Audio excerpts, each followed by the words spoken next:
Okay, so following our previous lecture on the linear dimension reduction, today we will introduce a few more methods along the line.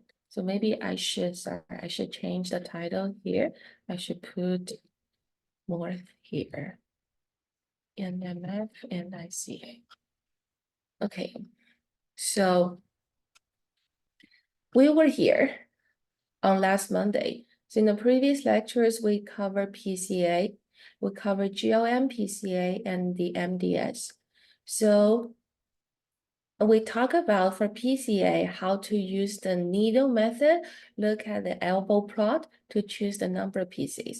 So before we continue with our lecture, I want to ask any one of you, what is the difference between the three things we already covered? Just as a way to help you recap what we did. PCA versus GLM, PCA versus MDS. What are the relationship between the three methods? And I hope to have a volunteer and you could just unmute yourself and speak.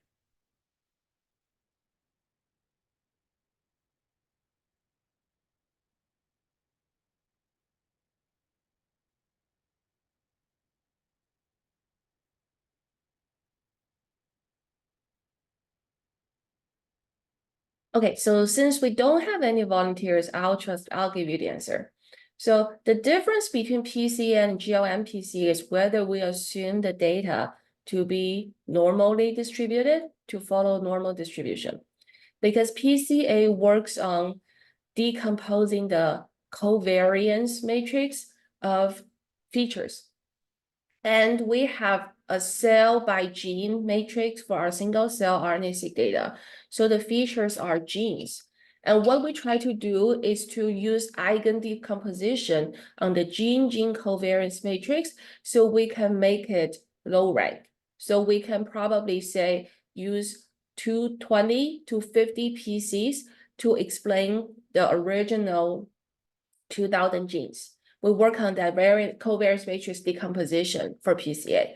Well, for GLM PCA, the data we input gene cell by gene, that matrix is no longer Gaussian value matrix. So for PCA, if you recall, we have gone through those steps, normalization, scaling, log transformation to make data Gaussian-like. That's why we use the Gaussian technique PCA. For GLM PCA, we start with counts. So you have a count for every gene, every cell. And then what you assume to decompose is not the covariance matrix in the original scale, but you are basically assuming it with some transformation on the mean structure. So that's like the GLM structure. We're assuming that the log of the Poisson mean, if you assume that the data follow Poisson distribution, then you're assuming the log of the Poisson mean to be a linear function, right, of a linear function of some covariance. And here we are trying to decompose the log of the Poisson mean by the factorization. So that's the key thing, whether you assume data to be normally distributed or not. And MDS takes a different input. You are not taking this cell by gene matrix as the input. Instead, you're taking a cell-to-cell distance matrix or cell-to-cell similarity matrix as your input. And your goal is to find a low-dimensional embedding so that the cells in your low-dimensional embedding, their pairwise Euclidean distances resemble the input pairwise distance matrices. So it's different input. But we can show that if the input of MDS is actually the Euclidean distance of cells in the high dimensional space. If that's your input, then MDS is exactly PCA. So you will get the same low dimensional embeddings as long as you specify the same low dimensions number. So that's the connection. So basically, these two things are directly comparable. PCA, GLM, PCA, they have the same input format. But the difference is your assumption about the data distribution. While MDS takes a different input from PCA. But if your input into MDS is from the same data as PCA by Euclidean distance, then they are equivalent. I hope this clarifies.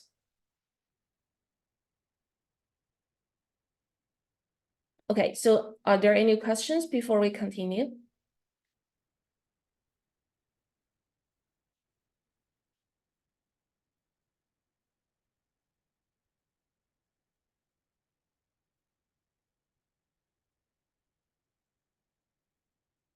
Okay, so then let's continue with the three more methods we'll talk about today. Non-negative matrix factorization, short as NMF, and projected non-negative matrix factorization, PNMF, and independent component analysis. So I can only see 5 phases here, and I want to know for other people, if you don't have specific concerns for showing up, please do so. Otherwise, there's no interaction between us, and I would not see your reaction. So this is the challenge we face when we teach on Zoom, because I don't know whether you are following or what your facial expression is. So therefore, unless you have specific concerns, please turn off your camera. And please feel free to unmute yourself, because when you do so, then you will appear on my screen and I will know who is asking questions. Okay, so I want to know how many of you have ever heard about these 3 methods or one of them, any of them before. If so, could you raise your hand?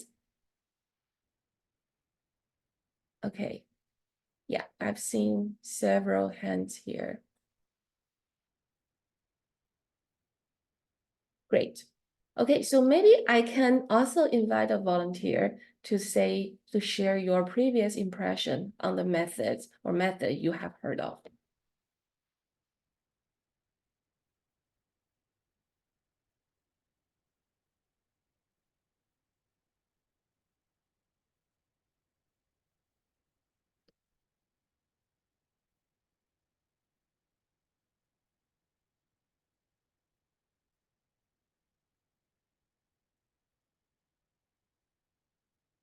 Anyone?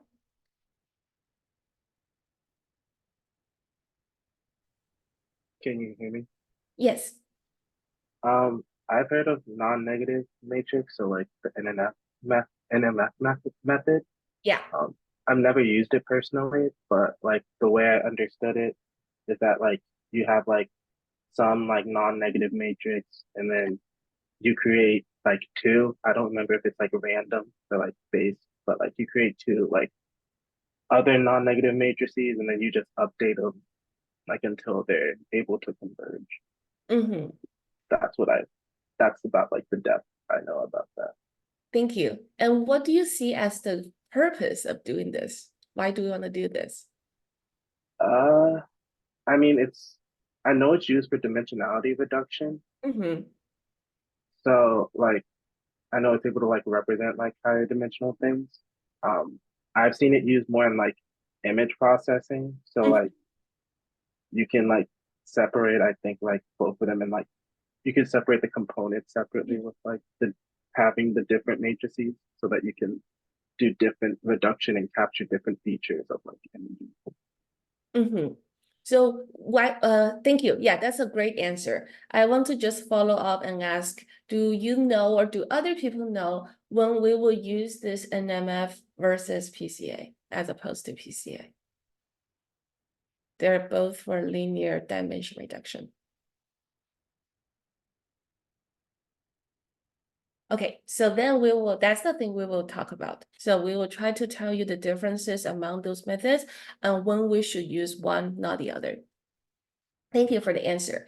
So the NMF method was first introduced in 1994 by Patero and Tapper, and then it was popularized by this Nature paper, Lee and Song in 1999. Since then, you see this number of publications referencing this technique has grown rapidly. And this is from this very well-written blog to introduce NMF. So this Nature paper has the title as Learning the Parts of Objects by Non-Negative Matrix Factorization. And as Tim mentioned, the task here is image processing.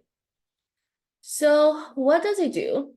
So please note that here we also start with a matrix as PCA, but this matrix, I'm just trying to follow this block, and we're going to use the same notation throughout today's class.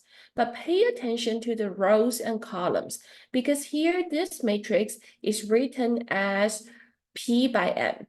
So P are our features, N are our observations or data points. So here it's different from what we wrote as M by P. So therefore, before you do any matrix decomposition or matrix factorization or dimension reduction, whatever you call it, pay attention to the rows and columns. And this is the same thing I said in the first lecture. When we see a matrix, we need to first ask ourselves, what are the observations or data points or instances? Multiple ways to say it. What are the features or variables? Or in statistics, sometimes we say covariates. So basically, we need to first distinguish the rows and columns to know which is which. That's very important. And same as PCA, NMF wants to approximate this matrix using a low rank matrix approximation. So to be specific, here by low rank, we want to use a multiplication, a product of two low rank matrices to restore the same dimension of X. So basically here, because you know W should have the same number of rows as X, and H should have the same number of columns as X. This is by linear algebra. So we wrote W as P by R and H as R by N. So when they multiply together, the product is P by N. But R is what we set as the low rank, and R is much smaller than both P and N. So we achieve low rank approximation here. All right, so that's the goal. So we want to find the W matrix and the H matrix. And the most important thing, as the name says, non-negative. So we have the input matrix X non-negative. So all the entries here are non-negative. We also want W and H to be non-negative. So W, again, P by R, H, R by N. So here I have another question for you. If we want to be analogous to PCA, what is the loading matrix, W or H? And what is the score matrix, W or H? So remember in PCA, we can also represent our original input matrix by approximating it as a product of a loading matrix and a score matrix. Then my question here for you is, which is which? Anybody has any idea? And my hint for you is that you can tell it from the dimensions. Look at the dimensions of the two matrices and tell me which one is the score matrix. Yeah, maybe Lalia? Yeah. Is W the loading matrix and H is the score matrix? Yeah, that's correct. And what's your rationale? What's your reasoning? The dimension P is the feature, so each feature has a loading, and then N is the observation. So those are the Yeah. scores. That's correct. Yeah, and Shinjo, I saw your hand up as well. Do you have anything to add? No. I was just nodding along. Okay, great. Thank you. Yeah, thank you for giving me the response because I think that is something I can receive as a feedback. Thank you both. So here we are going to use R factors to represent the original data. So every row of W is, so for example, the first row of W is our first factor. And the P values in the first row of W are the loadings of my P features in the first factor.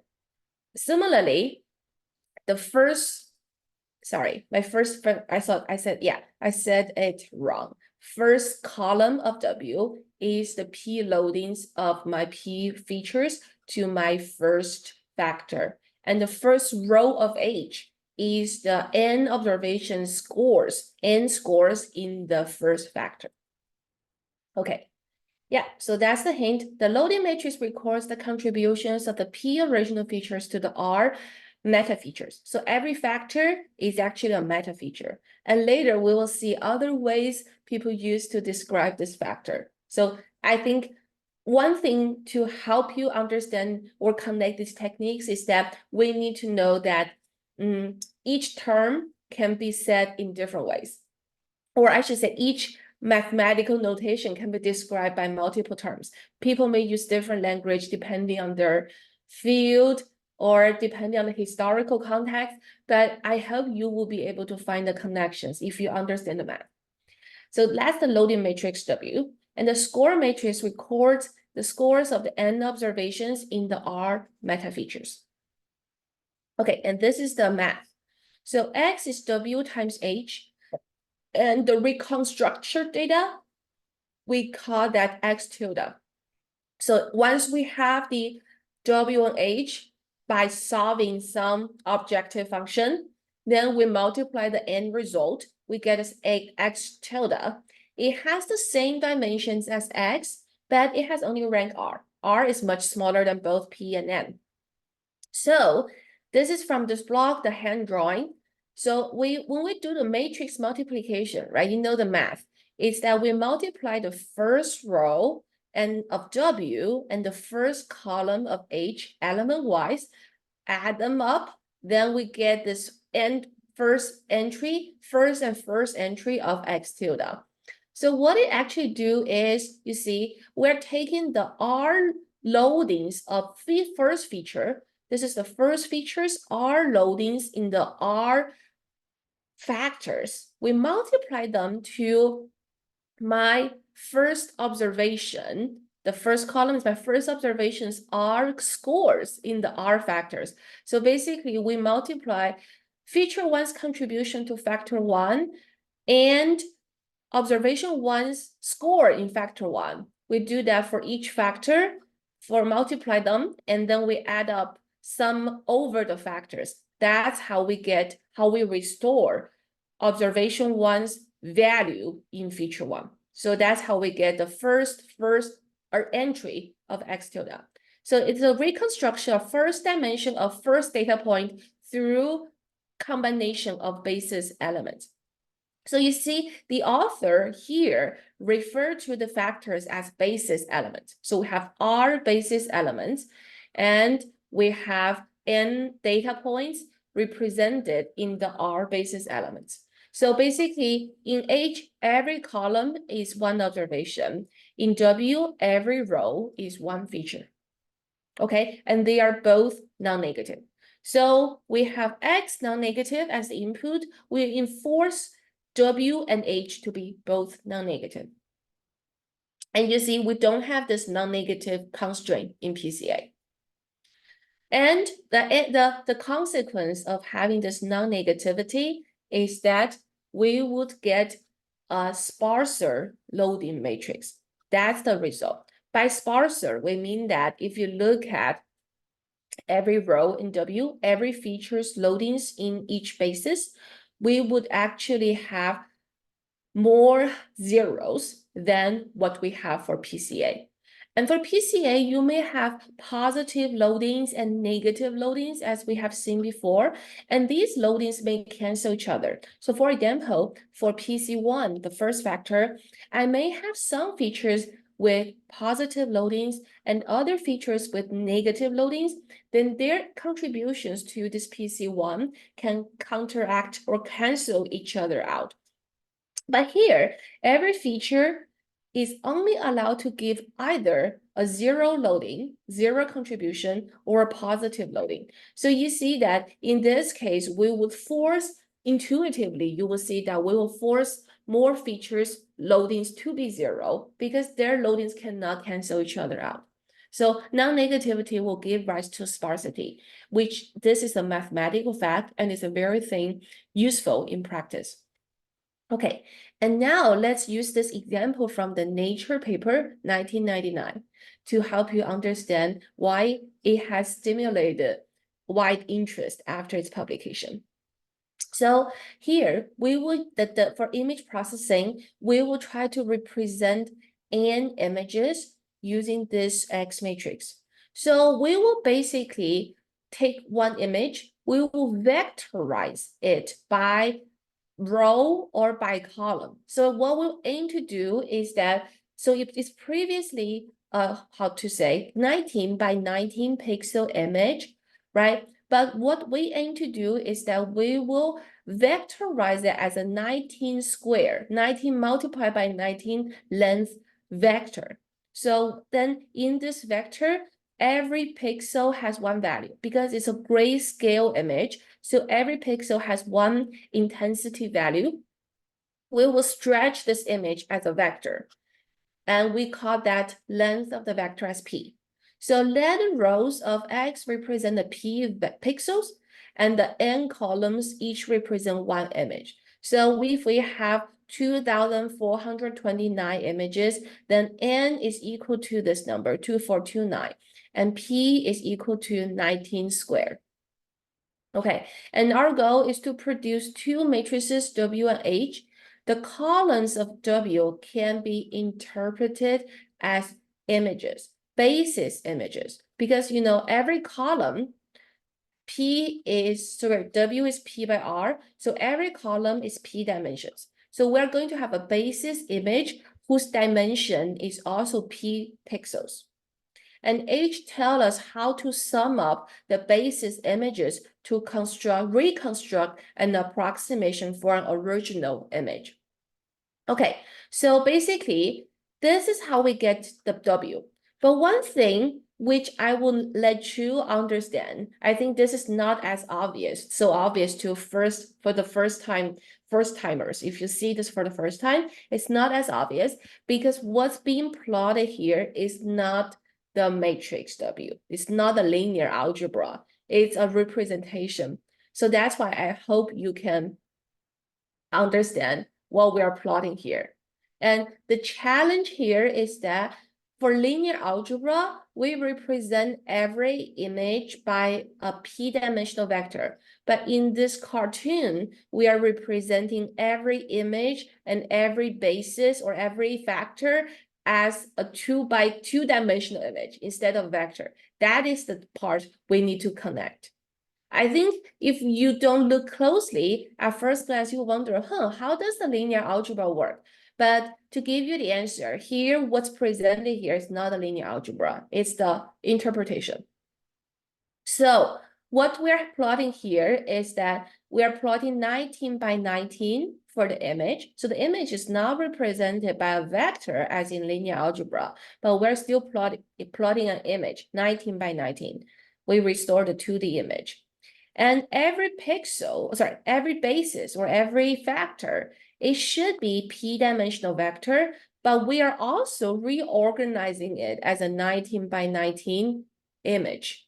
So therefore, if we have R as 49, then we have 49 bases, and we are actually ordering the 49 bases as a 7 by 7 grid.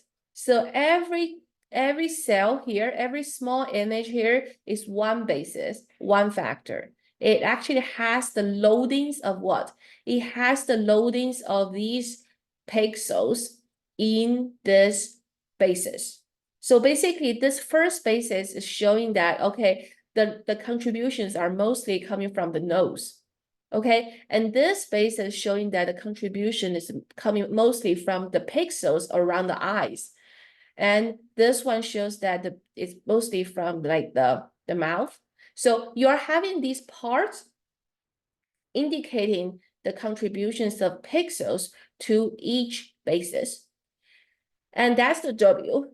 And for the H matrix, the score matrix, we have 49 bases, right? Then what this represents is that this original image, which is one observation or one data point, we are recording its scores in the 49 bases. So these are the 49 scores. And to restore the image here, what we are doing is that we multiply this score, but to multiply this score by this basis image, and this score by this basis image. So we multiply each score to each image, and we have 49 multiplications. Then we add up these 49 images pixel by pixel to restore this image. That's what we do. So basically, you are going to multiply one value, which is the score value, to this image. It's just like enhancement of all the intensities at all pixels, or reducing the intensities by the same factor at all pixels. Then you have a weighted new image, and you have each of them, and then you add up these 49 images pixel by pixel, and you get this. So what I'm trying to say here is that this is a more intuitive representation of what's happening in the algorithm, but it's not the linear algebra. So yeah, basically you're not doing matrix multiplication here. That's the thing. But when we solve the problem, x is w times h, we are doing linear algebra. So I will pause here for a while and let you ask questions. Does any of you have any questions?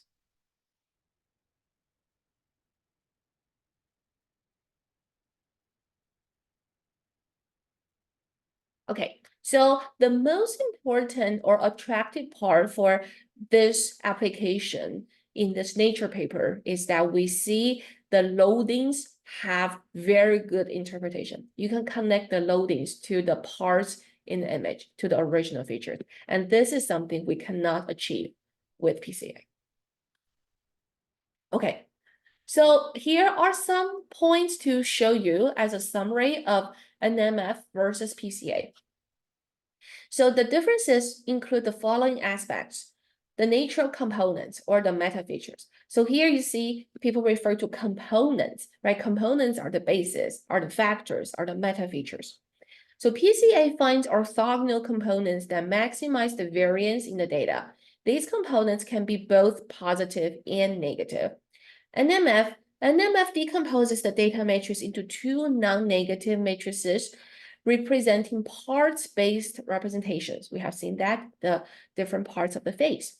All elements in these matrices are non-negative, which aligns well with the interpretation of many real-world data sets like images, text, and audio.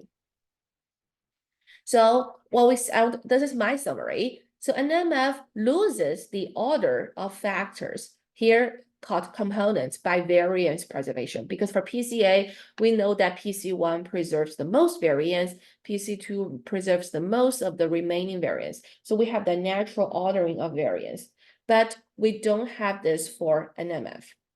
And also we lose the orthogonality of factors, which PCA has, but NMF doesn't have.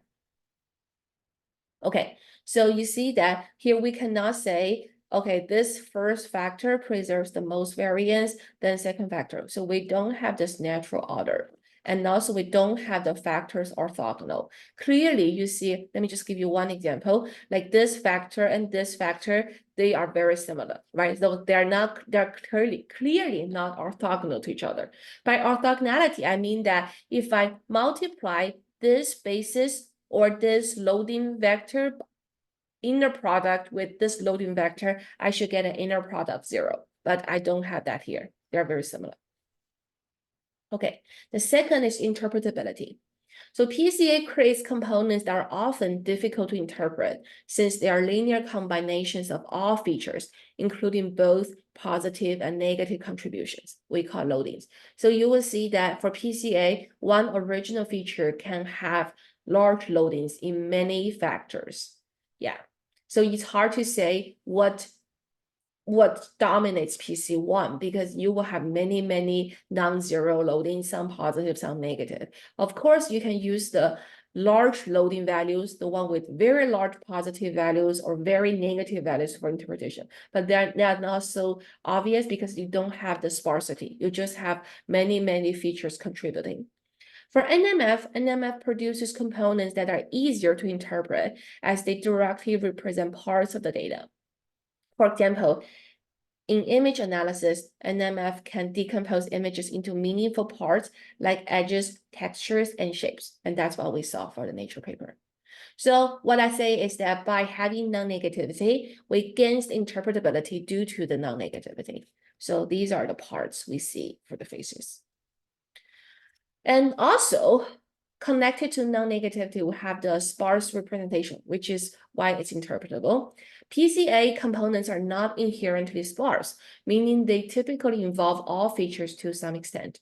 NMF encourages sparsity in its factorization, often resulting in solutions where only a subset of features contributes significantly to each component.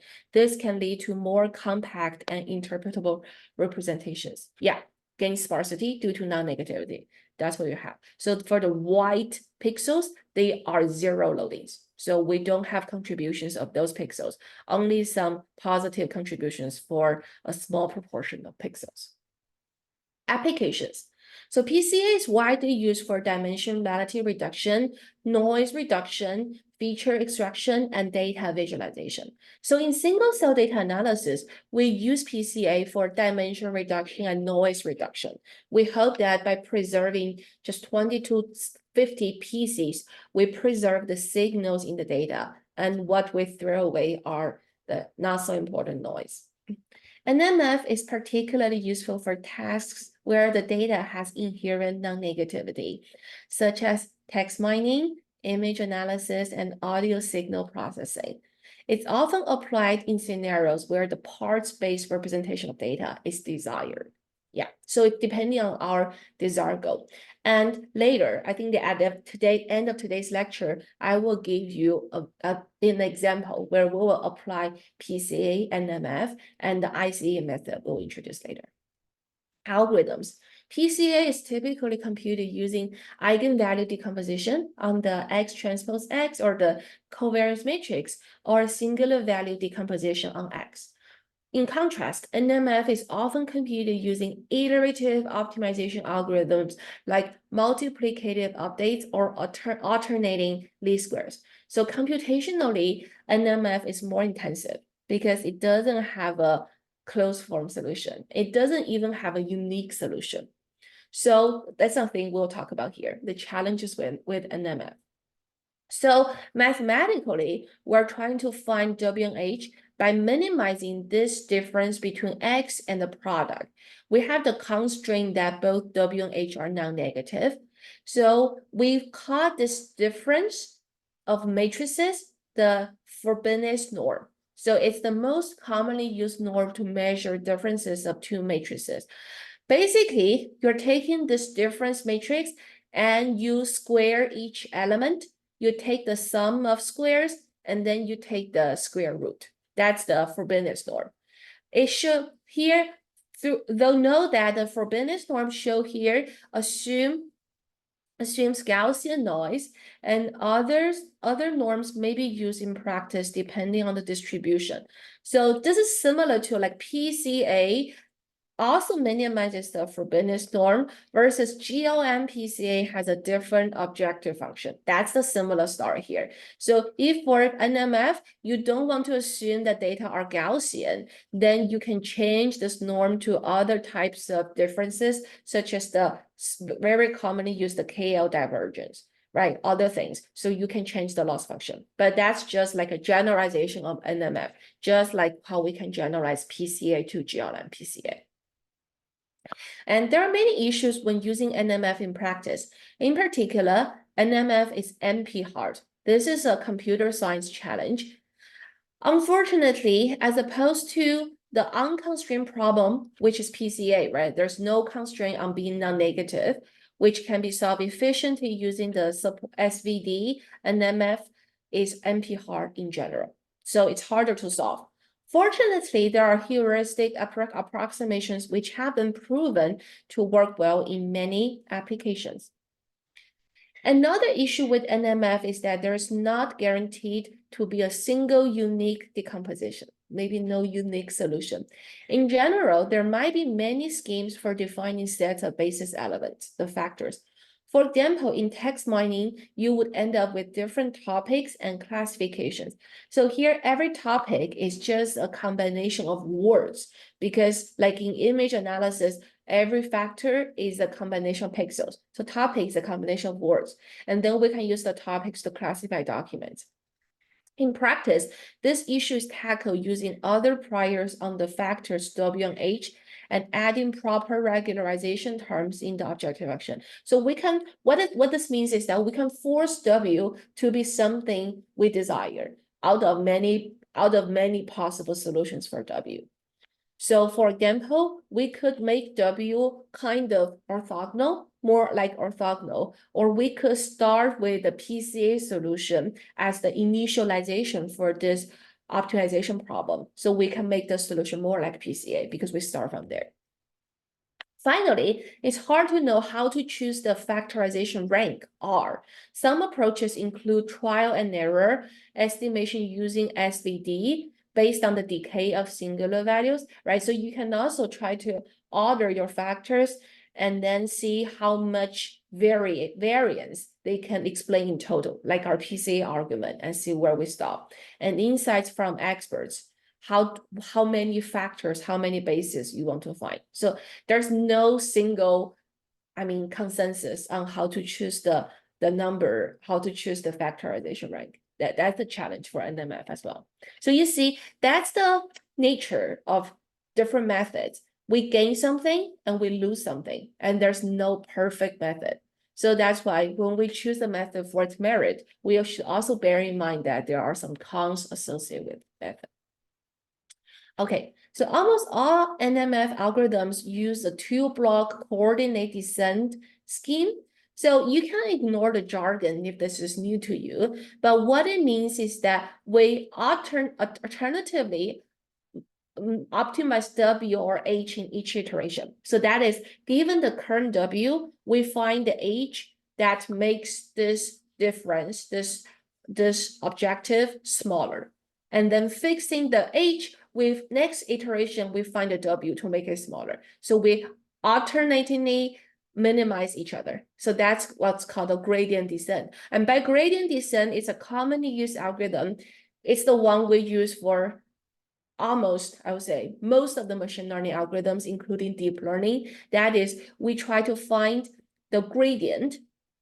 Gradient is just a multivariate version of the first order derivative, right? So this is the multivariate version of the derivative. So we follow the direction of the gradient to go in the direction to make this thing smaller. That's what we mean by gradient descent. And we do that alternatively for W and H, while keeping the other fixed.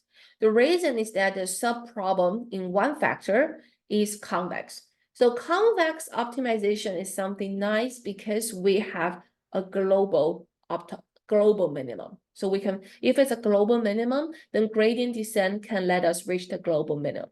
So the thing is that even though we don't have a global minimum for WH jointly, but fixing W, there is a global minimum for H, and fixing H, there is one for W. So that's why we said the subproblem is convex. More precisely, it is a non-negative least square problem. It's called NNLS, non-negative least square, solving least square. Many algorithms exist to solve the NNLS algorithm, and NNLS problem. And NMF algorithms based on two-block coordinate descent differ by which NNLS algorithm is used. So this is just to give you an idea that for solving NMF, it was not trivial. It was several years of papers and research effort, and people are trying to find faster and better ways to reach the minimum and also at less computational cost. Okay, that was NMF. Do we have any questions before we continue? The key thing is that we're trying to get non-negative matrices, so they become sparse. So the next question is to think about projection. So this is an extension of NMF called PNMF, projective NMF. So here the question is, suppose that we have finished NMF on one matrix, we get W matrix P by R. What if I give you a new matrix, X prime, which is P by M? So we have M new observations. What if I want to project this new observation matrix, the M new observations, to the same R dimensional space, to the same R basis? What should I do? How can I get H prime? So we know, like, after the decomposition, X become H, right? H is R by M. It's the R dimensional representation of the N observations. But what if I have M new observations and I want to represent them in the R dimensions? How can I get H prime? Any guess from you guys? It's a projection of a new matrix.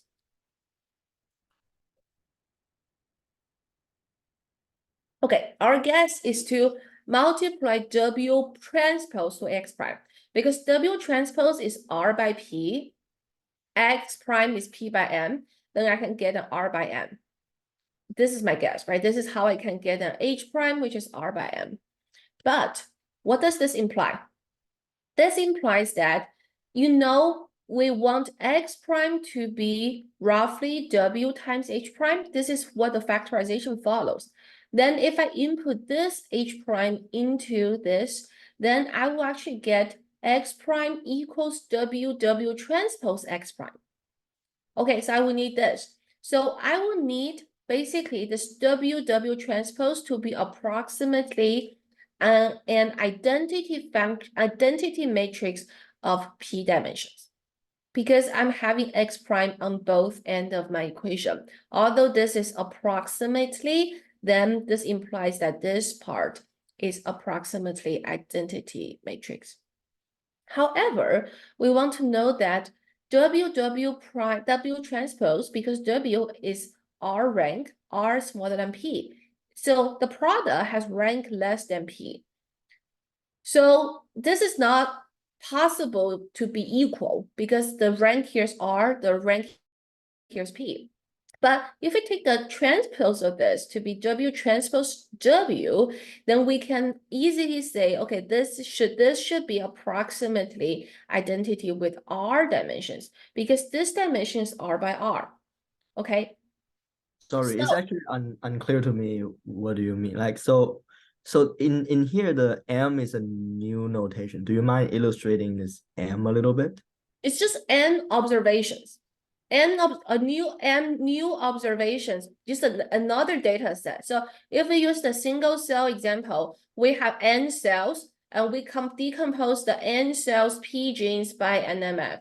And now I have another batch measurement with M cells of the same P genes.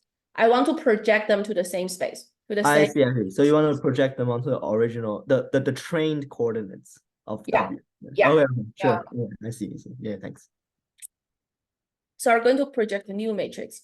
So you see that this will, if we want to do this projection, we're adding this new requirement on our W. So W cannot just be any W, because otherwise it will not satisfy the projection requirement. So to add to that, I'm going to say that for PCA, if we're doing PCA for this, the requirement is naturally satisfied, because for PCA, W transpose W, which is R by R. So W transpose is R by P. It's just a loading matrix, right? So because we have the orthogonality, different loading vectors for different PCs, they're orthogonal, so their inner product is 0. And for each PC loading vector itself, its unit length, so its inner product to itself is 1. So we naturally satisfy W transpose W equals identity. That's what we have for PCA. But NMF doesn't meet this requirement, because we don't have this constraint when we solve for W in NMF. So that's why the W end up getting will not likely satisfy this. That's the motivation for projective NMF. We want to add this constraint back so that we still keep the non-negative constraint, but we add this orthogonality constraint. So then it satisfies the projective property we desire. So this is basically what we try to say. This is PNMF. And look at this expansion. So suppose that we want to consider H as a projection of X, like here, right? H is a projection of X. We multiply W transpose. If this is what we want, then the problem becomes we just need to solve one W instead of W and H. Instead of solving two matrices, the problem becomes to solve one W. And because this is taken from my paper, it's a paper we use the PNMF. So in that paper, we use the big K to represent the number of factors instead of R. So please note here the notation change is from R to K. And you see that we go one more step, just H as W transpose K. for projection. Then we want to approximate X by W transpose K, and we just need to solve W.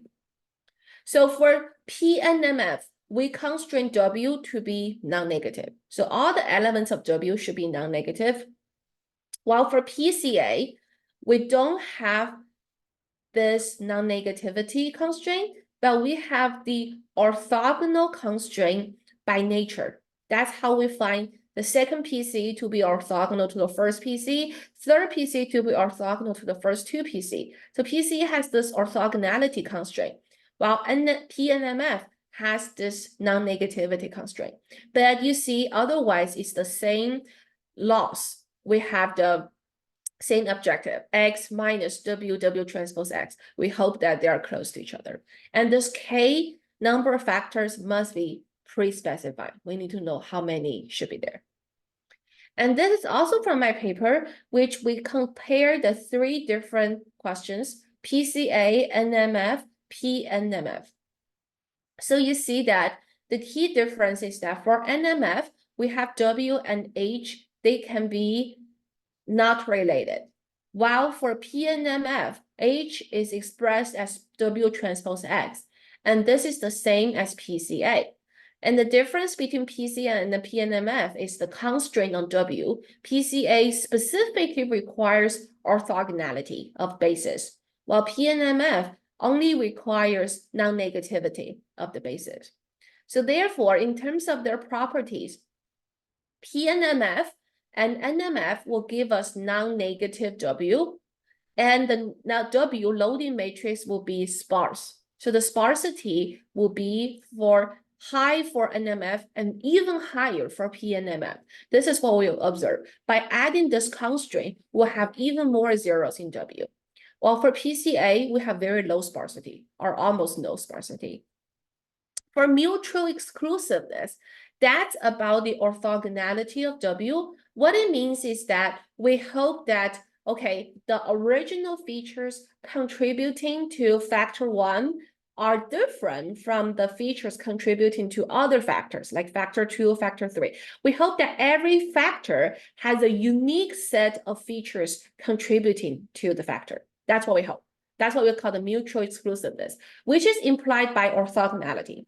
So for PCA, the orthogonality, factor 1 inner product with factor 2 being 0 doesn't mean mutual exclusiveness, because you have cancellation. You have positive loadings, negative loadings, they can cancel each other out. But once you have non-negative loadings, then orthogonal must mean exclusiveness, right? So the features have positive contribution to factor 1. They must have 0 contribution to other factors, so that when we multiply these factors, the inner product will be 0. I hope this makes sense, because you have no cancellation here. If they're both positive, then their product will be positive, right? So that's why we have mutual exclusiveness very high for PNMF and much higher than NMF, which we think is a good way for improving the interpretation. And finally, both PNMF and PCA can project new data, while NMF doesn't have this property. So this is the summary to intuitively say that you can imagine PNMF as kind of in the middle between PCA and NMF. It shares properties of both. It shares it shares approximate orthogonality as in PCA and the projection from PCA, and it shares the non-negativity and sparsity from NMF. Okay, any questions? If not, then we will continue. So this is from the paper we called SC-PNMF to apply the PNMF algorithm to single cell data analysis. So we have some interesting findings showing that it's a useful technique for selecting informative genes that can help us better separate cell types. So we start from this matrix, P genes and cells, and we want to look for this, we call it a weight matrix. Actually, it's why it's called W, but it's the same loading matrix we were referring to. So let's just use weight matrix here. Weight matrix K basis. So we have every column as one basis, recording the P gene's contribution to this basis.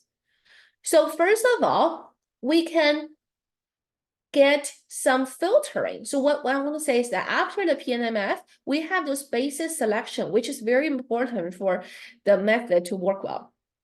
But before we go that, so once we do the decomposition, we have a weight matrix and we have a score matrix as W transpose X. So this is K by N, K basis of N cells. And so we would actually have every, we would have every basis as a row, right? And it has the scores of the N cells in the basis. So each X1, 2, XK, each X row here is a score vector, has N dimensions. And each W here is a weight vector. It has the P genes weights or loadings in this basis. That's the setup.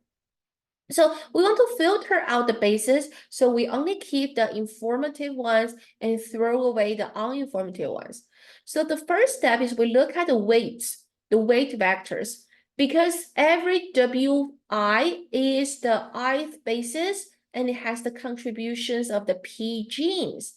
So we want to first see, okay, whether this contribution, say W1, is mostly from our knowledge of housekeeping genes, because if the housekeeping genes are the ones giving non-zero contributions to W1, we don't think this is so informative because housekeeping genes are expressed everywhere. We can throw away this basis. Or if we look at this basis, it's mostly cell type genes, we can keep it. So it's just a way for us to examine the basis for interpretability. And second, we can take the scores. We have every basis with N scores of the N cells. We can see whether the scores are correlated with cell library size. Because if you remember, okay, by the way, the input here are the counts. We didn't do any normalization, so they are non-negative. So if we find, okay, the N cell scores in the basis one are strongly correlated with cell library size, then maybe this basis is not what we want, because we know that the cell library size is probably the thing we want to throw away. Like in the normalization, we divide cell library size in the CP10K, right? So then we can throw away this.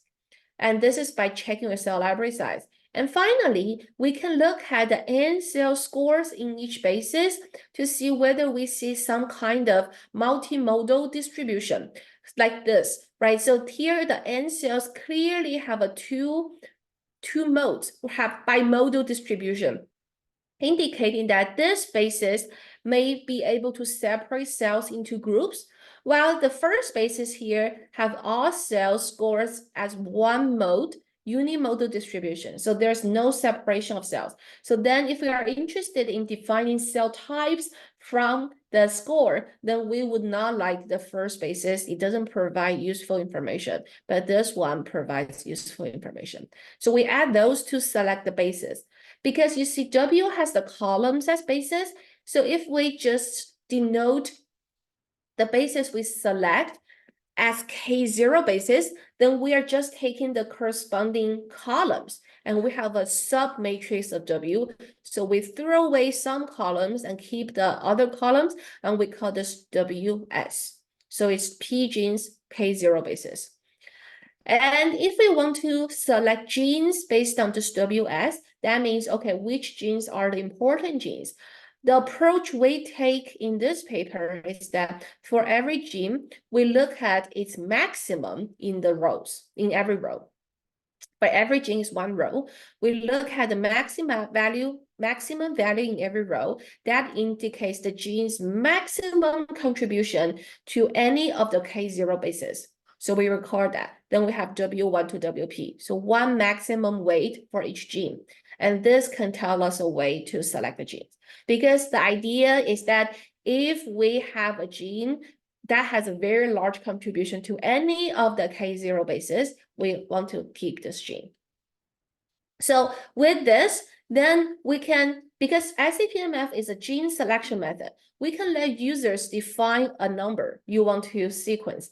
So the application scenario is that single-cell RNA-seq data measures thousands of genes simultaneously, but maybe we want to do some low throughput experiment, so-called targeted sequencing, which is cheaper and more accurate. So in that case, we want to say, find the genes we want to sequence, we want to measure in the second experiment, in the target experiment.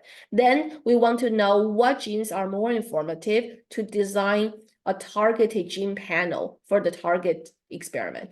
So for example, in spatial transcriptomics, we also have the same problem. So for example, we have sequencing-based spatial transcriptomics that can give us transcriptome-wide all genes measurements, but not so accurate, not at a high resolution. And because for that, usually you cannot go down to single cell resolution, but you are basically at a multi-cell resolution. In contrast, you have technologies like MERFISH that can give you cellular or even subcellular resolution, but you can only measure up to 200 something genes. So you have this trade-off, more genes, less spatial resolution versus fewer genes, more spatial resolution. So therefore, the application we want to have here is to select genes for a second experiment where you can measure them more accurately. So then this user-defined gene number, M, is your target budget, say 200. Then if you have 200, then you go back to this matrix, you look at the maximum gene weights, you sort them from the maximum to the smallest, and then you just pick the top 200 genes, and that will be your selected genes. And then you have the selected genes and the selected bases. So with those, you can do your target experiment. So that's the application we have in mind. And of course, using those informative genes, if you don't do target experiment, we hope that for your original data, we can better visualize our cells, separate our cells into clusters, and we can use this W with the selected genes and the selected bases, we can do projection. So to, for example, help annotate new cell types, new cells using the cell types in the reference data. So the reference data is what we have for the projection, for the decomposition, PNMF. And given new data, we can project into the same space, same k-dimensional space using the W weight matrix, and then we just work on our two data sets in the k-dimensional space instead of the original p-dimensional space. So in the k-dimensional space, which we hope to be more informative, we can do machine learning, for example, to train a classifier to predict cell types from the reference data, apply the classifier to the new data for prediction. So these are just the possible downstream analysis after we do the gene selection and with the weight matrix. Okay, any questions you might have? W serves the role for projection, for projecting new cells.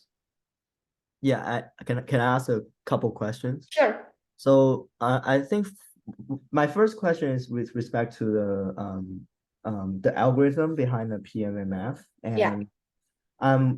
I might have missed this detail, but are you using the Frobenius norm again, or is it a? Frobenius norm. I see. So you're still assuming the X minus WWH is normal. Yeah, WX minus WW transpose X. Oh yeah, I see. Yeah. Yeah, W transpose X. Yeah. I see.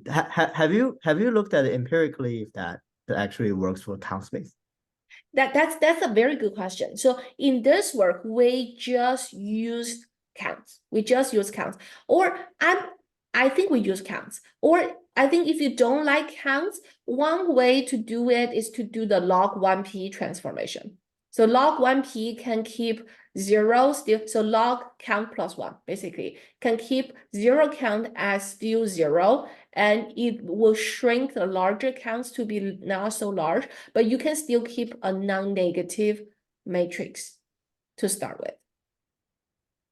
I see. Yeah.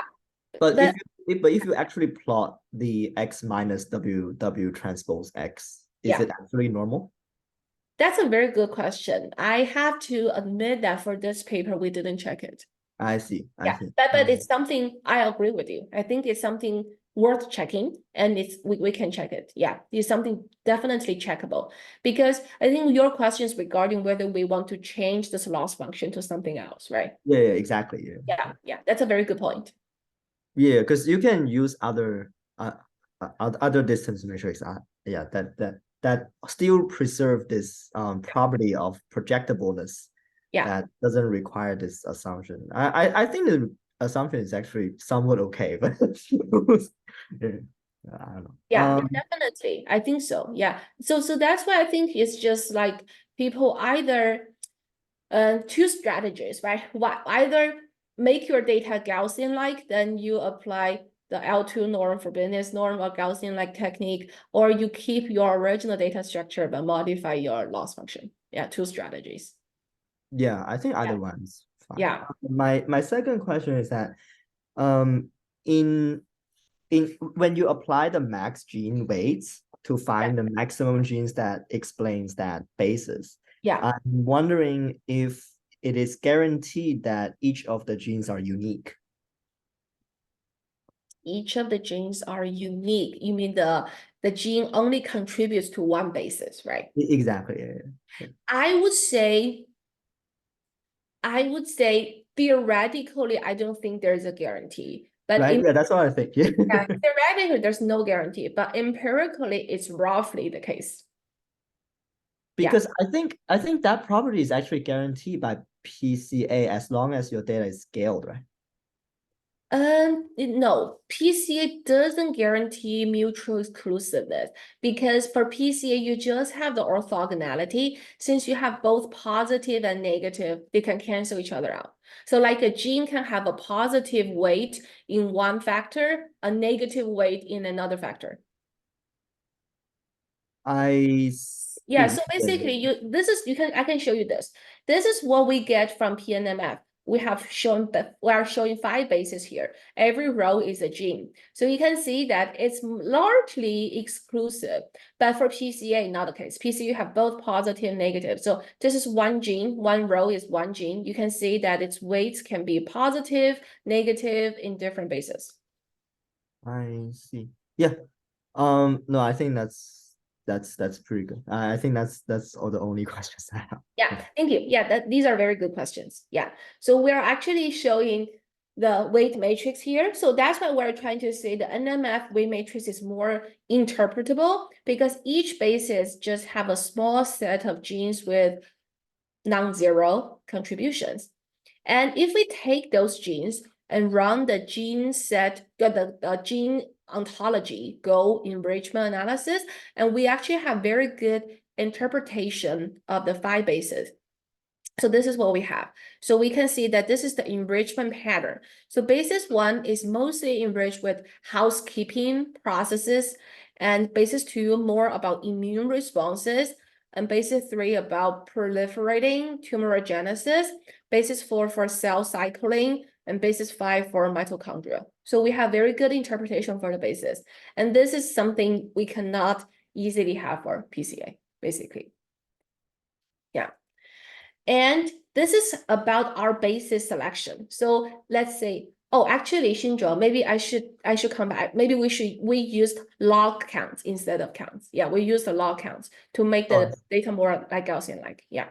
But I think when you use log counts, didn't we cover that it still gives you this weird bimodal problem? That's I'm just wondering how that affects No. Actually, we use log count. We didn't do log CPM plus 1.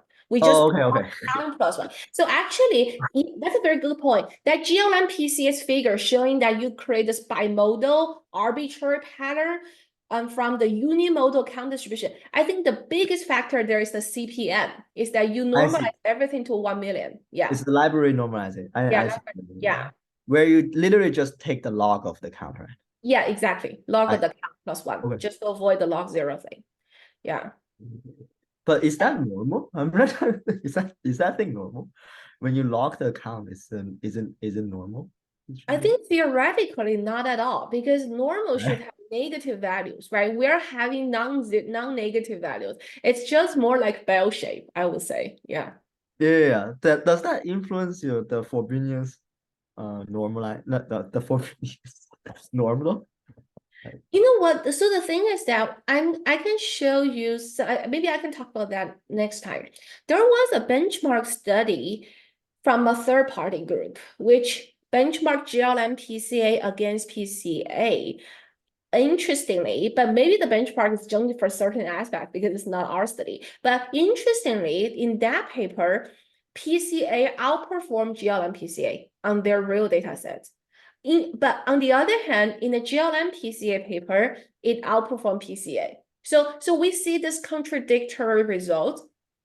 And my hypothesis, my guess is that other people also have this, I think, discussion, I think elsewhere, maybe online forum, is that when you use count distribution, maybe it's less robust to model misspecification than Gaussian distribution.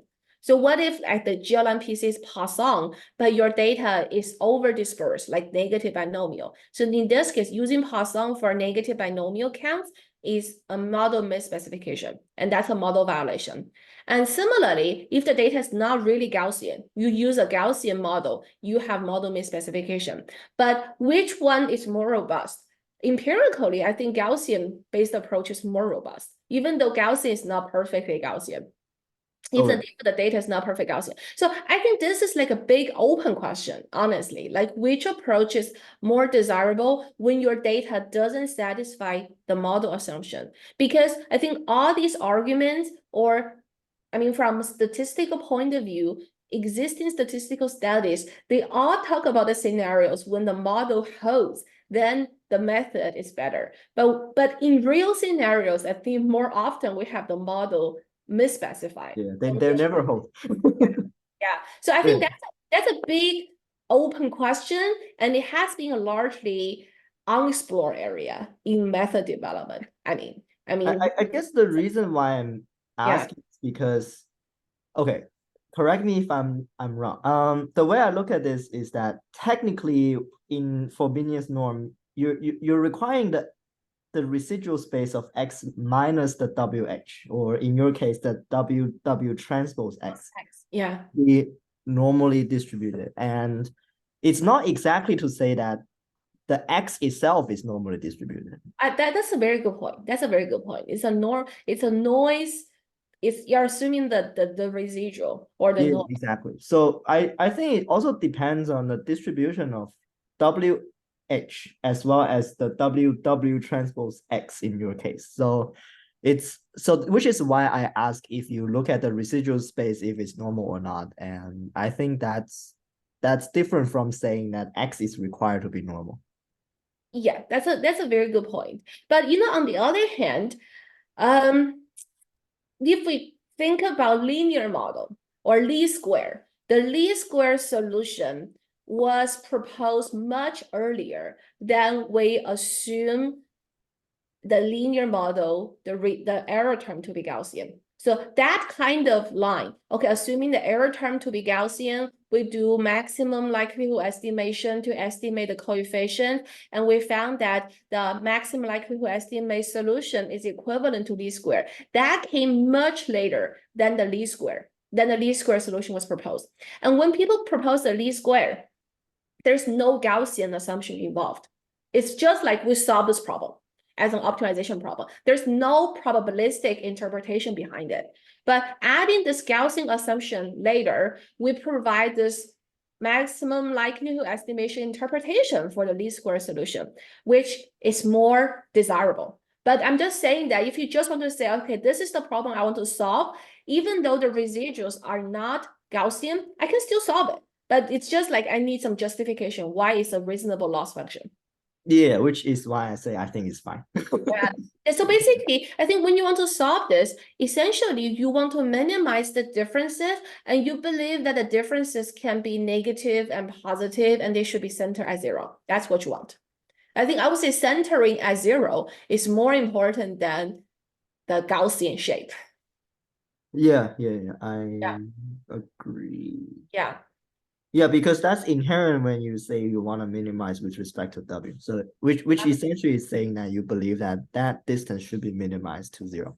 Yeah, that distance should be minimized to 0. Yeah, Yeah, exactly. yeah, but for count data, why such forbidden norm is no longer desirable is because for count data, you may more likely, because it's not symmetric, right? You may more likely have the differences to be positive than negative, than minimizing the thing to have 0 mean that's not something desirable. So that's why I think for count data, people want to, like the GLM PCA, they need to use those link functions things to transform the basically transform the data, and then you have a different loss function. But the reason is that in this case, the error terms are not centered at 0. Yeah, I think that makes sense. Yeah, thanks. Yeah, thank you. So then what we're doing here is that for each basis, we look at the n cells scores in the basis, and we compare them to the total log count. So this is like the log cell library size. And you see we have a very strong correlation for basis 1, almost perfect correlation. So that's why we didn't keep basis 1, because we think it just represents cell library size. And this is agreeing with that the basis 1's gene contributions are mostly housekeeping genes. And this is saying that housekeeping genes pretty much dominate cell library size. That's what it implies from our result. And then we see for other bases 2, 3, and 4, they have this clear bilinear pattern or multilinear pattern with cell library size, indicating some possibility of cell types.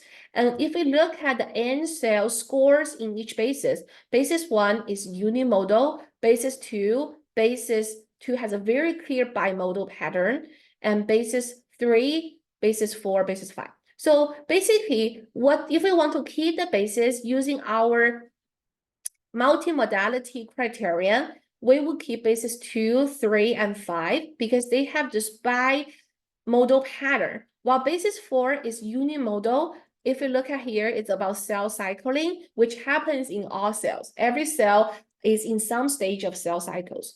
So that also makes sense. So basically this interpretation can also let us know which are the bases we want to keep as informative bases. Anyway, so we want to say that if we select bases 2, 3, and 5, using those bases and their corresponding genes, so we only keep the genes contributing to bases 2, 3, and 5, then we see we can have much better separation of the 3 cell types than if we use all genes. And this is the UMAP visualization, which we haven't talked yet, but we'll talk in a later class. So we see that gene selection plays a very crucial role in separating our cells. That's just the message I want to deliver to you. And in the default Seurat pipeline, we only select genes based on the highly variable genes, if you recall, right? Highly variable genes, 2000 genes. But here we are using this SCP-NMF as a way to select genes. And please note that this whole thing is unsupervised. We didn't use cell type information at all. This selection is just based on that X matrix. And the labels are added later just for confirmation. Yeah. So maybe I'll just finish this slide and we'll stop here. So here I'm just showing that using 100 informative genes, we select by each approach, right? SAP and NMF. And Seurat here, we consider 2 options in Seurat, the MVP, VST, DISP. So now you remember that we talk about the 3 options in Seurat for highly variable gene selection, and VST is the default, and several other methods for gene selection. So what we aim to do is that we just cap every method's selected genes to 100. We select 100 genes by each method, and we use those genes to do cell clustering. And we try 3 different clustering algorithms, which we also haven't talked yet. And then we will compare the clusters to the annotated cell type labels. The higher the value, the better. So we just want to show that SAP NMF has a top performance for its informative genes used in downstream clustering. Yeah, so just to show that the genes selected are good for clustering. That's basically it. And this is showing using the 100 informative genes what the UMAP looks like. So for example, if you look at the Seurat default VST, you see that the yellow naive cytotoxic T cells and basically and the green regulatory T cells. So they are actually overlapping, not well separated. By using our informative genes, they're better separated. Yeah, so that's all. So although it's slower than expected, but I guess it's good that we have many interesting discussion questions. And so next time when we come back, we'll talk about ICA and we will give you one example to explain why we want to use PCA for what purpose, NMF for what purpose, and ICA for what purpose. And they are all linear dimension reduction method. So you can see that even we're just doing linear dimension reduction, there are already so many options out there for us to reduce the dimension. Yeah. And I think I like being linear because I think it's very interpretable, which is something good. Of course, nowadays you'll see many people use the variational autoencoder as a non-linear dimension reduction approach using neural network. And you could imagine, like, depending on your network architecture and how you tune the parameter, how you train the autoencoder, the result could be very different, right? So, all right, so then we'll come back on Zoom on Wednesday. And that's all for today. That's it for the lecture today. And I will stay here for a while in case you have any questions.